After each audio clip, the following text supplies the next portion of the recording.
Hi everybody, once again it's Kerry Stead, aka Melbourne Games Coach, bringing you coverage from the 2013 Australian Open Chess Championships from North in Sydney. This video is going to look at the action from round 5 of the Australian Open. We've also got a special short interview with Grandmaster Ian Rogers that was recorded just prior to the start of round 6. Of course, once again, we need to thank our sponsors, Hancock Prospecting, North Leagues, Ridges North Sydney, Australian Chess Enterprises and Chess Discount Sales. We're here with Grandmaster Ian Rogers. Round 6 has just begun in the Australian Open today. How are you doing, Ian? Doing fine. A couple of thoughts so far. What have you thought about the performance of the three GMs in the tournament so far? Well, they've all looked pretty solid. Henkin's not been in trouble in any game. Juan's gone for complications, survived them pretty well, and Daryl's his normal solid self, so I'd expect them all to be up near the top at the end. What about the other Australian hopefuls, the likes of Illingworth and Solomon and the rest? Well, most of the young guys are up near the top. I don't think there are any of the good young players that have got less than 3.5, so they could be in it, but it's very early days. We're not even halfway through, and there'll be a couple of tough games. We haven't seen any big upsets yet. We've seen a few half upsets.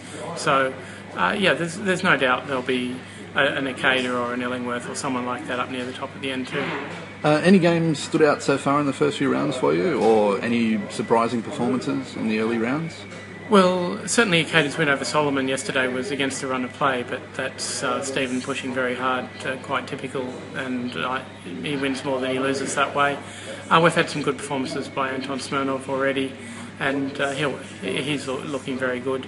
So it's really early to say, but nothing sensational. A few impressive draws by some of the younger kids. And finally, do you have a tip to who you think will win the event? Henkin. Definitely Henkin? Henkin, yep. Fair enough. No worries, thanks for your time, Ian. You're about to start the commentary, and that was well received yesterday, so hope it goes just as well today for the rest of the tournament. Thanks for your time. Thanks a lot. After that brief interview, we're going to have a look at some of the games from round 5, and in particular a couple of the top board games, which turned out to be very, very interesting games after all. We're going to start with a game between International Masters Andrew Brown and Moulton Lai. And it's a game that Moulton would probably rather forget based on what actually happened. Fairly standard Slav defence, and the modern sort of treatment by Moulton here with pawn to a6, and something that seems to have become a bit of a common theme amongst grandmasters lately, to basically put all the pawns on white squares on the queen side and look to defend or possibly even take the pawn on c4 and hold on to the extra material. Brown's avoided all that by playing pawn to e3, but of course that leaves his bishop on c1 in a less than ideal square. Moulton's played pawn to b5 anyway. Brown simply defended the pawn with b3, maintaining the tension, and then bishop to g4. Obviously the idea that Moulton has here is to put all the pawns on white squares, trade off the white squared bishop, and basically hold the position on the dark squares with the black squared bishop. Brown played bishop to e2. Moulton followed up with pawn to e6. Henry played h3, putting question to the bishop, and it's obviously going to exchange for the knight on f3. Now Moulton played bishop to b4, which looks like a fairly logical move. Again, pinning the knight on c3. Andrew breaks the pin with bishop d2. Moulton continues to develop with knight d7, and both players castle. And at this point it looks fairly nondescript. However, Andrew finds a very nice tactic here. Knight takes d5. Obviously, if we simply recapture with the pawn on d5, bishop takes bishop on b4. If Moulton's the one to play bishop takes bishop on d2, Andrew can throw in a knight takes f6 check and then recapture on d2, and he's won a pawn. So Moulton tried knight takes d5, c takes d5, bishop takes d2, and a very nice little in-between move here from Andrew of d takes c6. So at the moment he's a piece down for 2 pawns, but obviously he's got Moulton has 2 pieces of attack, both the knight on d7 and the bishop on d2. Moulton tried playing queen a5 as a defence, but that was obviously, as you'll see, unsuccessful. But the problem for him in this position is actually very difficult to find a way to not end up in a worse situation. Obviously, if he tries playing, say, something like bishop a5 to retreat the bishop, simply the c pawn takes the knight on d7, and you've got the bishop on f3 attacking the rook as well. So you really need to save the rook first, and there might even be a chance of holding on to that d pawn. But even if you don't hang on to the d pawn, it still gives Andrew a fairly clear extra pawn, which Moulton would obviously not like to have. So he tried queen a5. Andrew simply took the knight on d7, obviously again threatening the rook in the corner. So rook a7 to obviously get out of the attack and try and recapture that pawn on d7, and then pawn to a3, and we can start to see again further issues for Moulton, and that bishop on d2 is looking very, very precarious indeed. He tried bishop to c3 attacking the rook, but Andrew first played b4, which shuts out the retreat square and attacks the queen on a5. Queen came back to b6, and then simply rook c1. Bishop came to b2, which looks like it might be a defence for Andrew, obviously attacking the rook and the a3 pawn, but rook c6 finishes the game. Obviously the queen has to move, it's probably going to retreat back to d8, maybe even b8, but regardless, the follow-up is going to be queen to b3, and the bishop is trapped. So very, very nice win there for Andrew. A lot easier, I'm sure, than he was expecting, in a game for Moulton that he'd definitely rather forget.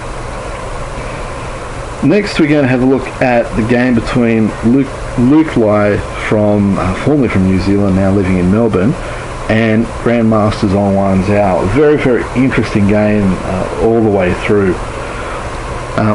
Starts off as a fairly normal semi-Slav. Pawn a4 to try and prevent b5 and issues with holding on to the pawn, and Zhao plays bishop b4 in a note boom type of style. Pawn to e3, and then b5 to try and keep that extra pawn. Bishop d2, a5, again one of the ideas of this opening is to get that sort of queenside pawn pressure. Takes on b5, takes on c3, and then recaptures on b5, and you can see that White's looking to undermine some of these advanced queenside pawns, whereas Black is hoping that these queenside pawns can create sufficient pressure to obviously hopefully win the game quickly, or at the very least slow some of White's attack down. Pawn to b3, bishop to b7, takes on c4, and then rather than recapturing on c4, pawn to b4, and this is the queenside pawns that are going to be or can be potentially dangerous for White. And we've restored material equality here, and here fairly logical move bishop back to b2, and then Zhao's continued developing with knight f6. Bishops come to d3, knight's gone to d7, and both players have castled, and Luke's repositioned his knight on d2, looking to again control some of the central squares. Rook e8, f3, again trying to further employ his control of the centre on e4, and Zhao's played pawn to e5 to try and break some of that pressure. Luke calmly brought the bishop back to c2, queen c7, king h1, h6, and then the committal sort of central decision of pawn to d5. So that blocks out the bishop on b7 somewhat, but it does leave the c5 square as a fantastic square for a black knight, which Zhao immediately jumps into. This is where the game starts to get very tactical very, very quickly. Pawn to f4, and Zhao keeps the centre closed with pawn to e4, but that pawn on e4 is a little precarious in terms of its security.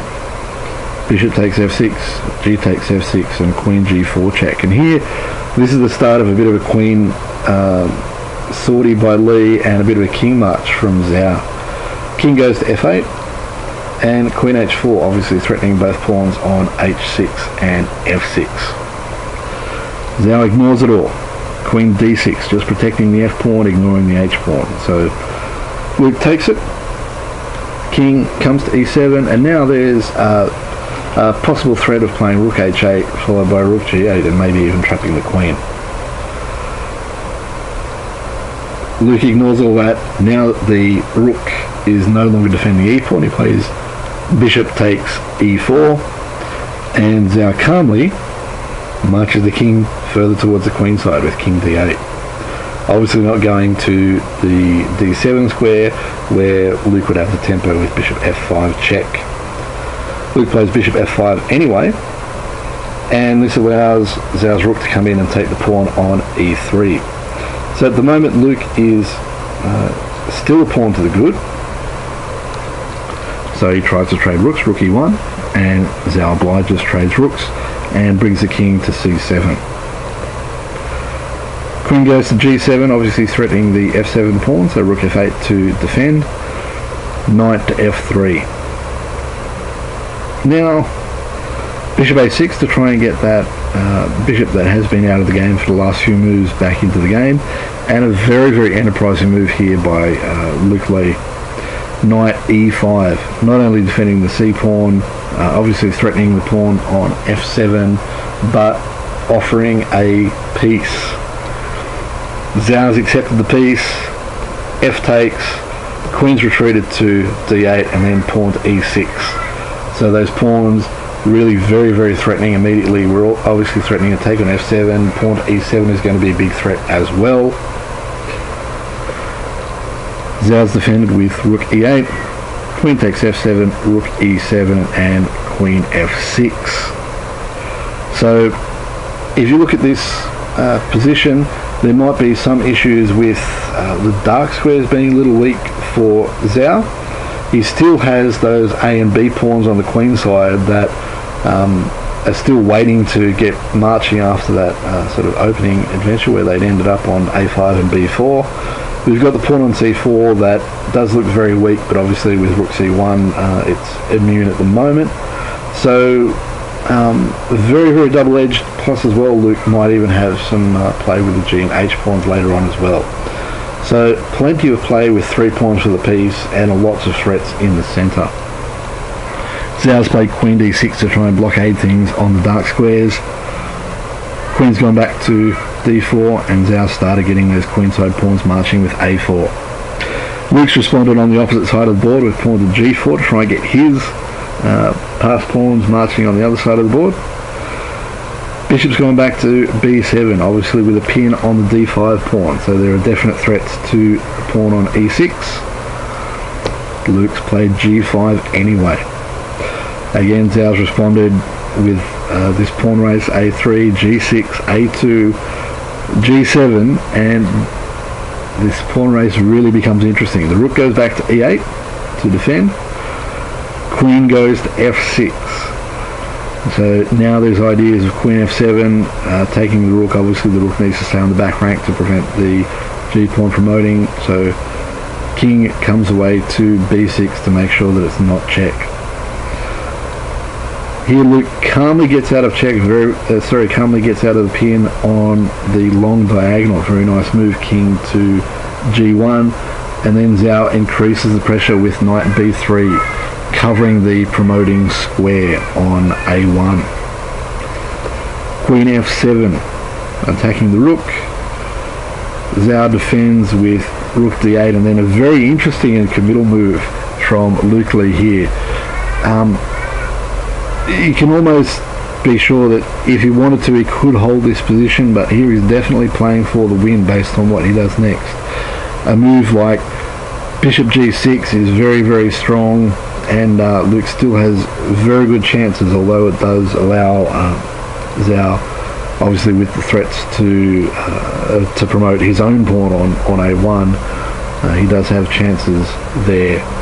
So here Luke played the very, very committal queen takes e8, sacrificing a queen to rook, but after recapturing bishop h7 he's going to get his queen back, possibly with interest. Zhao played knight d2, very nice move, threatening a fork on f3, and after the promotion, knight f3 check, king f2, queen takes g8, bishop takes g8, knight takes e1, e7, we've managed to actually be going to end up back in a queen ending with different pawns promoting. Knight d3 check, king g2, the a pawn promotes, the e pawn promotes, queen b2 check, king goes to h3, and the queen comes back to f6. Now again we're in an interesting situation. This time we have two pawns for a piece, whereas before Luke had 3 pawns for a piece. So obviously this position is somewhat better, at least for Zhao, than it was earlier.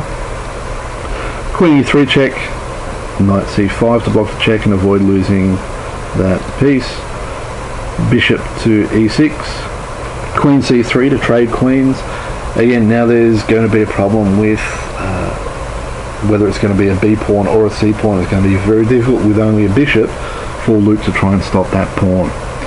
He traded on c3, and then a very, very sneaky tactic here for Zhongwan. Bishop f5, a very logical move to cover c2 square, and a very nice finish here from Zhongwan Zhao. Bishop back to c8, pinning the bishop to the king. Obviously if the bishop takes the bishop, then the pawn goes to c2 and it's going to promote on c1 on the following move. If he does nothing about it and plays a move like king g4, then it's going to be Zhao who's going to trade the bishops on the f5 square, and then the c pawn is once again going to be unable to be stopped. So very much walking the wire of very thin wire of defence there for Zhongwan Zhao. Very nice finish to the game, but somewhat lucky to escape with a full point and remain in touch with the leaders. But that's going to wrap up the round review for this game, round 5. And of course, if you're unable to make it to the venue, the best place to follow the tournament is on the tournament website. You can see the address listed there. It's a Google site, 2013 Oz Open Chess. Best way to get there is through the North Chess Club website, northsydneychess.org, and follow the links. You can find all the information about the results, games, etc., or you can follow the coverage on my blog, melbournegamescoach.blogspot.com. Thanks for watching, and hope to see you for the next video.